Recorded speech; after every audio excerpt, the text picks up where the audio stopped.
In this video, I am going to show you how to complete step-by-step guide how to like notes on Instagram. So if you want to be able to like notes on Instagram, somebody else note will then keep watching, because I'm going to show you exactly how to do this.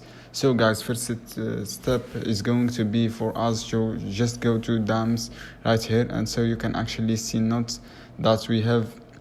And here, see, when you have actually found notes here you want to be able to like, well then what you're going to do, guys, write like this here, going to actually respond back to the note by having, I'm going to show you what kinds of symbol you need to write that the way this is just example, so you can see the search field. I'm going to write exact symbol, going to write here, and symbol you can copy, just reply back to that specific note and with the symbol, because the symbol will basically translate to like and finger, or like basically what's going to happen, person that see will see you have replied back to a note and you have replied basically right here. And the only way to do can actually like notes on Instagram. Thanks for watching.